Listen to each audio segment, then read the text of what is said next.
నమస్తే, నేను మీ Zakir Hussain.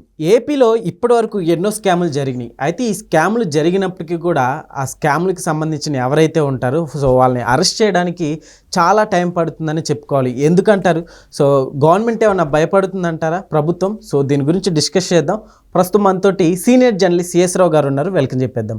Hi sir, నమస్తే. నమస్తే సార్, ఏమంటారు సార్? అంటే నిజంగా నేతలకి గవర్నమెంట్ ఏమైనా భయపడుతుందంటారా? ఇప్పుడు ఉన్నటువంటి సిచ్యువేషన్లో రకరకాల అనుమానాలు కూడా ఉన్నాయి. ఎందుకంటే land scam, sand scam, liquor scam, ఇలా రకరకాలు ఉన్నాయి. దానికి సంబంధించినటువంటి ఆధారాలు కూడా ఉన్నాయని చెప్పేసి అసెంబ్లీ వేదికగా అసెంబ్లీ బయట కూడా చెప్పింది ఈ కూటమి ప్రభుత్వం. ఎందుకంటే ఎన్నికలకు ముందు చంద్రబాబు నాయుడు గారు లిక్కర్ స్కామ్కి సంబంధించి పవర్ పాయింట్ ప్రజెంటేషన్ ఇచ్చారు. ఈ రాష్ట్రంలో లిక్కర్ స్కామ్ ఎలా జరిగింది, ఎన్ని వేల కోట్ల రూపాయలు జరిగింది అనేది మొత్తం పవర్ పాయింట్ ప్రజెంటేషన్ ఇచ్చి ఎక్స్ప్లెయిన్ చేశారు. తర్వాత దానికి సమాంతరంగానే అధికారంలోకి వచ్చిన తర్వాత అసెంబ్లీలో దాని మీద ఒక పేపర్ రిలీజ్ చేశారు, శ్వేతపత్రం రిలీజ్ చేశారు, వైట్ పేపర్. లిక్కర్ స్కామ్ ఇంత జరిగిందని. అలాగే ల్యాండ్ స్కాము, ల్యాండ్ 4 లక్షల ఎకరాలు మాయమైపోయింది అని చెప్పి ల్యాండ్కి సంబంధించిన దాన్ని కూడా చేశారు. అలాగే లిక్కర్ స్కామ్కి సంబంధించి చేశారు, ల్యాండ్ స్కామ్కి సంబంధించి చేశారు, ఇసుకకు సంబంధించి ఇసుక సంబంధించి దాన్ని కూడా పవర్ పాయింట్ ప్రజెంటేషన్ ఇచ్చి చంద్రబాబు నాయుడు గారు ఎన్నికలకు ముందు ఎక్స్ప్లెయిన్ చేశారు. ఆంధ్రప్రదేశ్ ప్రజలకు చెప్పారు, ఇదిగో ఇంత కుంభకోణం జరుగుతుంది, ఇలా జరుగుతుంది అని చెప్పి మొత్తం ఎక్స్ప్లెయిన్ చేశారు. ఒక కర్ర పట్టుకొని డిస్ప్లే చేసి స్క్రీన్ మీద ఆయన మొత్తం ఒక ప్రొఫెసర్ లాగా ఎక్స్ప్లెయిన్ చేశారు ఆంధ్రప్రదేశ్ ప్రజలకి. ఆంధ్రప్రదేశ్ ప్రజలు కూడా నమ్మారు. మరి అదంతా కూడా ప్రూవ్ చేయాల్సిన బాధ్యత ఉంది కదా అధికారంలోకి వచ్చిన తర్వాత. అధికారం ఇచ్చింది అందుకే కదా ప్రజలు, అది ప్రూవ్ చేయాల్సిన బాధ్యత ఉంది. అది ప్రూవ్ చేసేటువంటి పనిలో ఉన్నారు ఇప్పుడు కూటమి ప్రభుత్వం. చంద్రబాబు గారు ఏం చెప్తున్నారు? చట్టం తన పని తాను చేసుకుపోతుంది, చట్టానికి ఎవరు అతీతులు కాదు, తప్పు ఎవరు చేసినా కానీ వదిలిపెట్టే ప్రసక్తే లేదు అని చెప్పి ఆయన చెప్తున్నారు. అంటే మరి ఆ దిశగా వెళ్తుందా అని అంటే ప్రతి అంశాన్ని కూడా రాజకీయ కోణం నుంచి చూస్తారు రాజకీయ నాయకులు, రాజకీయ పార్టీలు కూడా చూస్తాయి, బేరీజు వేసుకుంటారు. అరెస్ట్ చేస్తే ఏంటి, చేయకపోతే ఏంటి, ఇవన్నీ ఏ రాజకీయ పార్టీ అయినా బేరీజు వేసుకుంటుంది. కక్ష రాజకీయాలు చేస్తుంది అన్న అపోలోకి వెళ్ళిపోతారు పబ్లిక్ అని, అట్లా ఏమన్నా ఆలోచించి ఆగిపోతుంది అంటారు సార్? ఉంటుంది. అదే నేను ఏ రాజకీయ పార్టీనా అరెస్ట్ చేస్తారు. ఎందుకంటే వాళ్ళు ఏమిటి కక్ష రాజకీయాలు చేస్తున్నారు, కక్ష కట్టి అరెస్టులు చేస్తున్నారు అని చెప్పేసి వాళ్ళు అంటున్నారు. ఇది ప్రజల్లోకి వెళ్ళినప్పుడు ప్రజలు ఏమనుకుంటారు, ప్రజల నుంచి ఏమైనా ప్రతికూలత ఉంటుందా, రాబోయేటువంటి రోజుల్లో జగన్మోహన్ రెడ్డి గారు మరొక ఛాన్స్, ఇంకొక ఛాన్స్ అని చెప్పి వెళ్తాడా, వెళ్తే ప్రజలు యాక్సెప్ట్ చేస్తారా, యాక్సెప్ట్ చేస్తే రాష్ట్రం పరిస్థితి ఏంది, ఇవన్నీ కూడా ఆలోచిస్తారు ఎవరైనా సరే. పైగా చంద్రబాబు నాయుడు గారు ఎక్కువ ఆలోచిస్తారు. ఎందుకంటే ఆంధ్రప్రదేశ్ అభివృద్ధి, ఆంధ్రప్రదేశ్కి సంబంధించి ఒక డ్రీమ్ ఉంది ఆయనకి. 2029 అని 2047 అని ఒక విజన్స్ తయారు చేసుకుని దీన్ని ఏదో దేశంలో ప్రపంచంలో నిలపాలని ఏదో తాపత్రయపడుతున్నారు ఆయన. కాబట్టి ఆయనకి ఇంకా ఎక్కువగా ఆలోచన ఉంటుంది రాష్ట్రం మీద. ఇప్పుడు పొరపాటున మళ్ళీ జగన్మోహన్ రెడ్డి గారిని ఒకవేళ అరెస్ట్ చేస్తారు అనుకుందాం. జగన్మోహన్ రెడ్డి గారిని అరెస్ట్ చేస్తే వచ్చేటువంటి ప్రోస్ ఏంటి, కాన్స్ ఏంటి, ఒకవేళ అరెస్ట్ చేయకపోతే వచ్చే పరిస్థితులు ఏంటి, దీని మీద ఖచ్చితంగా ఒక అంచనా ఉంటుంది వాళ్ళకి. ఏ పొలిటీషియన్, ఏ పొలిటికల్ పార్టీకైనా ఉంటుంది డెఫినెట్గా. ఇప్పుడు గతంలో మనం చూసాం, చంద్రబాబు నాయుడు గారిని స్కిల్ డెవలప్మెంట్ కేసులో అరెస్ట్ చేశారు. స్కిల్ డెవలప్మెంట్ కేసులో అది ఏమీ జరగకుండానే జరిగినట్టు క్రియేట్ చేసేసి ఫేక్ డాక్యుమెంట్స్ కూడా పెట్టి ఆయన అరెస్ట్ చేశారు. ఆ అరెస్ట్ ప్రక్రియ కూడా చట్టవిరుద్ధంగా చేశారనేది న్యాయ నిపుణులే చెప్తున్నారు. అలాంటిది ఏమైంది, బూమరంగ్ అయింది ఎవరికి, జగన్మోహన్ రెడ్డి గారికి. ఆ రోజున జగన్మోహన్ రెడ్డి గారు ముఖ్యమంత్రిగా ఉండి ఆయన లండన్ వెళ్ళాడు. లండన్లో ఉండి చంద్రబాబు నాయుడు గారిని అరెస్ట్ చేయించారు. అరెస్ట్ చేసిన తర్వాత సీన్ మారిపోయింది ఆంధ్రప్రదేశ్లో. అరెస్ట్ కాకముందు ఒక రకంగా ఉంది, అరెస్ట్ అయిన తర్వాత ఇంకో రకంగా ఉంది. అలాంటి పరిస్థితి రాకూడదు. అలాంటి పరిస్థితి రాకుండా ఆచితూచి బహుశా చంద్రబాబు నాయుడు గారు లేదా కూటమి ప్రభుత్వం అడుగు వేస్తుంది. ఏ రాజకీయ పార్టీ అయినా అదే ఆలోచిస్తుంది కూడా. ఇప్పుడు ప్రధానంగా కొంతమందిని అరెస్ట్ చేశారు, కానీ ఎవరైతే హెడ్స్ ఉంటారో వాళ్ళని అరెస్ట్ చేయాలని అంటే కొంత ఆలోచిస్తారు. ఇప్పుడు మిథున్ రెడ్డి ఉన్నాడు, జగన్మోహన్ రెడ్డికి అత్యంత సన్నిహితుడు, పెద్దిరెడ్డి రామచంద్రరెడ్డి కుమారుడు. ఆయన్ని అరెస్ట్ చేయాలంటే అరెస్ట్ చేస్తే ఎలా ఉంటుంది అనేది చూస్తారు.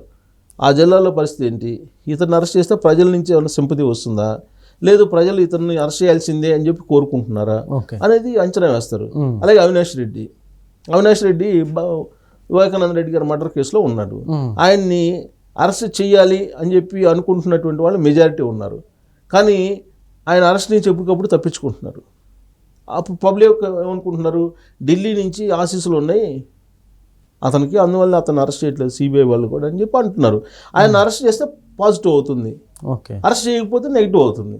అలాగే జగన్మోహన్ రెడ్డి గారి ఇష్యూ, జగన్మోహన్ రెడ్డి గారు ఒకవేళ జగన్మోహన్ రెడ్డి గారిని అరెస్ట్ చేశారనుకోండి, చేస్తే ఏంటి పరిస్థితి? గతంలో అరెస్ట్ చేశారు, 16 నెలల పాటు జైల్లో ఉండి వచ్చారు. మరి జగన్మోహన్ రెడ్డి అప్పుడు అరెస్ట్ అయ్యాడు, అరెస్ట్ అయిన తర్వాత బయటకు వచ్చారు. బయటకు వచ్చిన తర్వాత జరిగినటువంటి ఎన్నికలు 2014 ఎన్నికలు. 2014 ఎన్నికల్లో జగన్మోహన్ రెడ్డిని ప్రజలేమి యాక్సెప్ట్ చేయలేదు. బట్ 2019 ఎన్నికల్లో యాక్సెప్ట్ చేశారు. ఎందుకు? నేను జైలుకి వెళ్ళి వచ్చాను, నాకు అన్యాయం జరిగింది, సింపతి బాగా వర్కౌట్ అయింది. సో దానికి తగ్గట్టు కోడికత్తి కేసు ఇవన్నీ కూడా పనిచేసినాయి, బాబాయ్ మర్డర్ కేసు ఇవన్నీ కూడా ఫస్ట్ టైం కాబట్టి పబ్లిక్లోకి వాళ్ళు సానుకూలత తీసుకొచ్చేలాగా ప్రచారం చేసుకున్నారు. ప్రజలు కూడా నమ్మి 2019 ఎన్నికల్లో ఆయన ముఖ్యమంత్రి చేశారు. చేసిన తర్వాత రాష్ట్రం యొక్క పరిస్థితి ఏంటనేది చూస్తున్నారు. ఇప్పుడు చూసి తప్పు చేశామని భావించి 2024లో ఆయనకి 11 స్థానాలకు మాత్రమే పరిమితం చేశారు. మరి ఇలాంటి పరిస్థితుల్లో ఆంధ్రప్రదేశ్ సమాజం ఇప్పుడు జగన్మోహన్ రెడ్డి గారిని ఈ లిక్కర్ స్కామ్లో అరెస్ట్ చేస్తే ఏంటి పరిణామం అనేది ఖచ్చితంగా ఆలోచిస్తారు. ఇప్పుడు ఎగ్జాంపుల్ చెప్తా.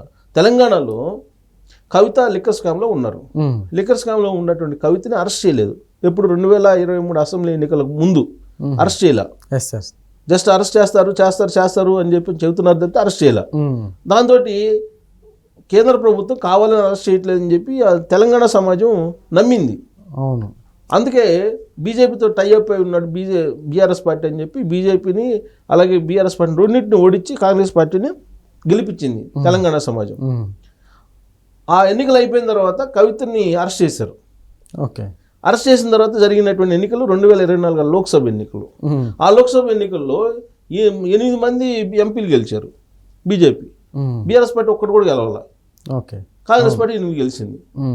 అంటే అరెస్ట్ చేస్తే ప్లస్ అయింది, కవితను అరెస్ట్ చేస్తే ఇక్కడ ప్లస్ అయింది.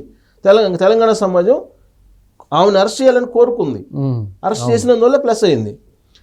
ఆంధ్రప్రదేశ్లో కూడా ఇప్పుడు జగన్మోహన్ రెడ్డి గారిని అరెస్ట్ చేయాలా వద్దా, చేస్తే లాభమా నష్టమా అనే దాని మీద బేరీజు వేసుకుంటున్నారు. ఇప్పుడు చేయలేదు అనేది ఎక్కువ మందిలో ఉంది. అతను అరెస్ట్ చేయలేకపోతున్నారు, కేంద్ర ప్రభుత్వం యొక్క అండ ఉంది ఆయనకి, బీజేపీ పెద్దల యొక్క అండ ఉంది అని చెప్పి ఆంధ్రప్రదేశ్లో ఉండేటువంటి ఏ ఇద్దరు పౌరులు కలిసినా మాట్లాడుకుంటున్నటువంటి అంశం. ఎవరినైనా అదే చెప్తారు.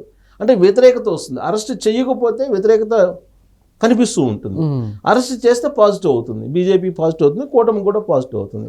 అలాగే మిథున్ రెడ్డి సుప్రీంకోర్టు దాకా వెళ్ళి అరెస్ట్ నుంచి తప్పించుకోవాలని చూశాడు లిక్కర్ స్కామ్లో.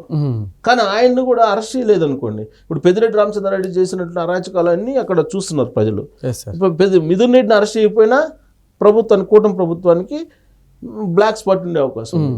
అలాగే 3 అవినాష్ రెడ్డిని అరెస్ట్ చేయాలని చెప్పేసి వివేకానంద రెడ్డి గారి కుమార్తె సుప్రీంకోర్టు దాకా పోరాడుతుంది.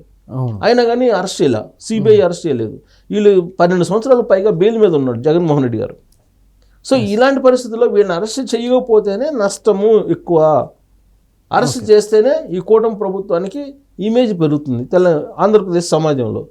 సో దాని మీద సైంటిఫిక్ స్టడీ చేస్తున్నారు. సైంటిఫిక్ స్టడీ చేసి అది లాభమా నష్టమా అనేటువంటి బేరీజ్ వేసి ఇప్పుడు ఈ అన్ని అంశాలను పరిగణలోకి తీసుకొని వాళ్ళని అరెస్ట్ చేయటమా, లేదా జైల్లో పంపించి అంతవరకు పర్మిషన్ చేయటమా, లేదంటే అరెస్ట్ చేసి వీళ్ళని ప్రూవ్ చేసేసి పర్మనెంట్గా జైల్లోనే ఉంచటమా, ఇవన్నీ కూడా ఈ రాజకీయాలకు సంబంధించినటువంటి ప్రోస్ కాన్స్ బట్టి ఉంటాయి సార్. అట్లని ఇప్పుడు ఒకవేళ పవన్ కళ్యాణ్ గారు ఈ స్కామ్స్కి సంబంధించి పవన్ కళ్యాణ్ గారు ఎంట్రీ ఇస్తే వేరేలా ఉంటుంది అనే చర్చలు కూడా జరుగుతున్నాయి సార్.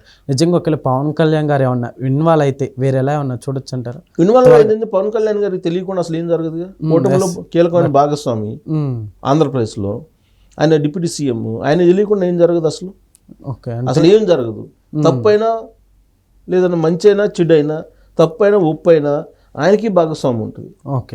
సో 100% స్ట్రైక్ రేట్తో గెలిచిన ఆయనకి భాగస్వామ్యం ఉంటుంది, 93% స్ట్రైక్ రేట్తో గెలిచిన తెలుగుదేశం పార్టీ భాగస్వామ్యం ఉంటుంది, బీజేపీ భాగస్వామ్యం ఉంటుంది. ఓకే. అరెస్టుకు సంబంధించినటువంటి ప్రభావం కూటమి మొత్తం మీద ఉంటుంది, కూటమి భాగస్వామ్య పక్షాలన్నిటి మీద ఉంటుంది. ఓకే. Okay sir.